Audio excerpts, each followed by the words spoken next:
Dobar dan, ja sam Ana Knežević, predsjednica Hrvatske udruge za zaštitu potrošača i danas ćemo nešto govoriti o smanjivanju prehrambenog otpada. Ovo je projekt edukacije potrošača kojeg financira grad Zagreb. Zašto je važno da se potrošači educiraju o hrani? Svi stanovnici ovog planeta su potrošači i svi koriste hranu jer hrana život znači. Hrane ponekad kupimo previše, skuhamo previše ili naručimo više nego što nam treba i onda takva hrana najčešće završi kao otpad.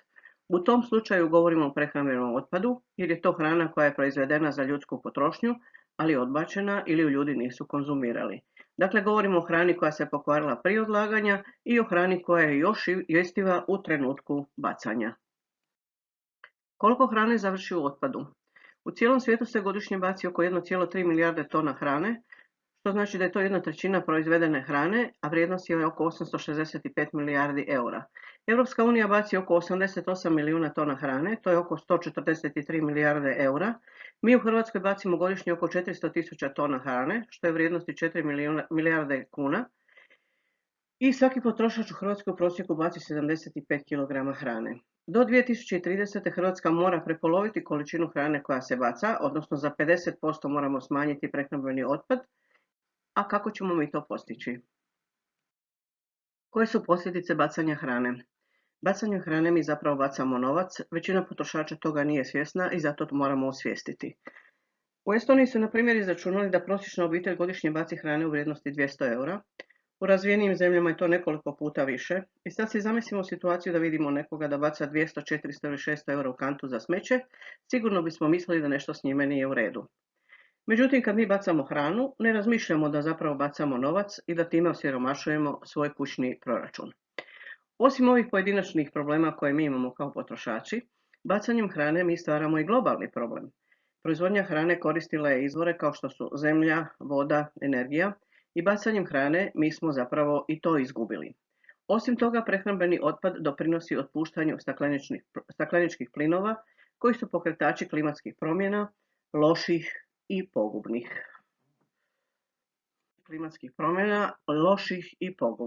Tko najviše hrane baca?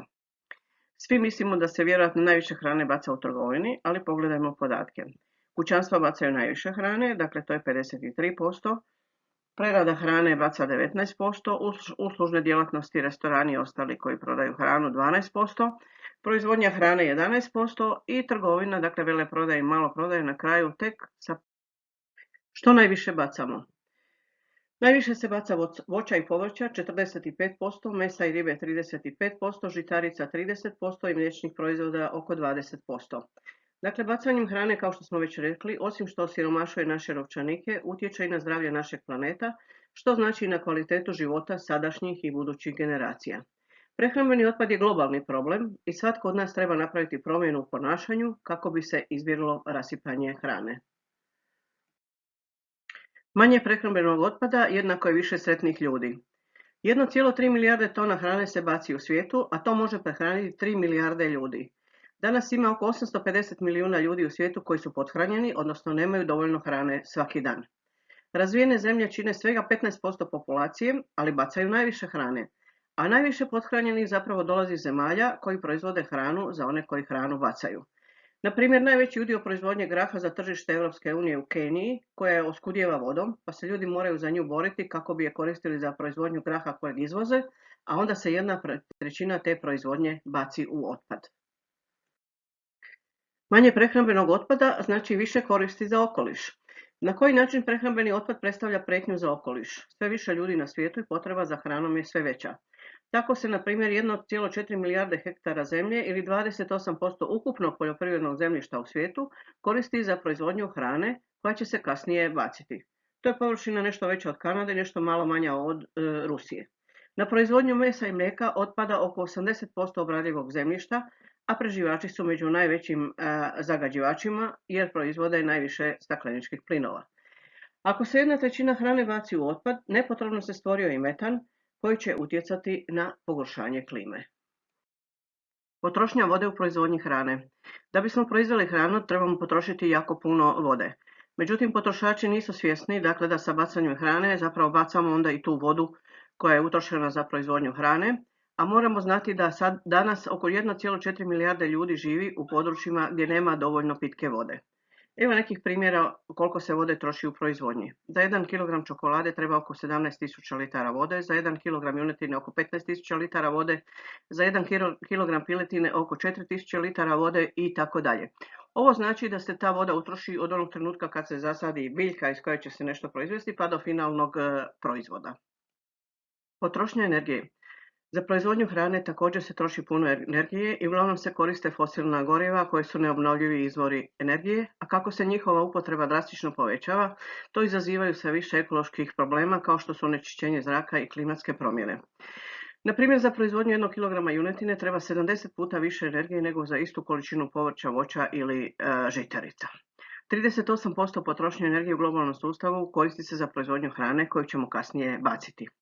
Globalni prehrambeni otpad godišnje proizvede 4,4 gigatone stakleničkih plinova, što je gotovo jednako količini koju proizvede ukupni cestovni promet na svijetu. Kako to prehrambeni otpad uzrokuje klimatske promjene? Hrana je danas globalna roba i ona se prevozi s jednog kraja svijeta na drugi i taj sektor prijevoza zapravo proizvodi najveći udio stakleničkih plinova. Recimo grožđe ili vino iz Čilea koje možemo naći u našim prodavaonicama prevozi se 12.000 km, mrkva koja dolazi iz Južne Afrike 10.000 km, brokula iz Španjolske 1.500 km, puretina iz Brazila 10.000 km.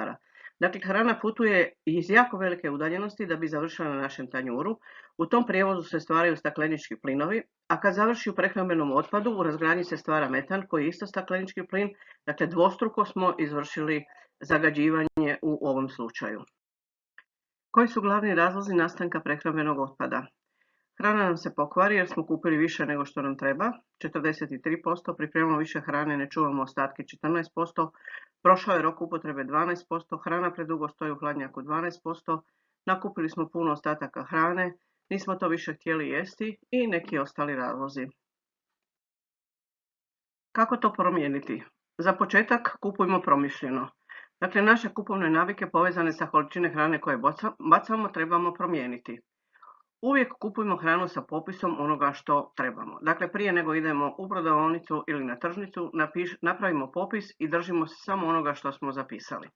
Ne kupujmo kad smo gladni jer ćemo sigurno kupiti ono što nam je nepotrebno. Još uvijek 40% potrošača zbunjuju oznake upotrijebiti do i najbolje upotrijebiti do i ne razumiju ih.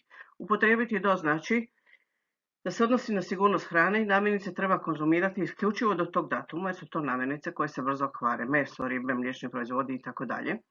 Najbolje upotrijebiti do se odnosi na kvalitetu hrane i znači da se hrana može sa sigurnošću jesti i nakon toga datuma, ali ona će možda izgubiti nešto na svojoj kvaliteti. Kako možemo smanjiti prehrambeni otpad?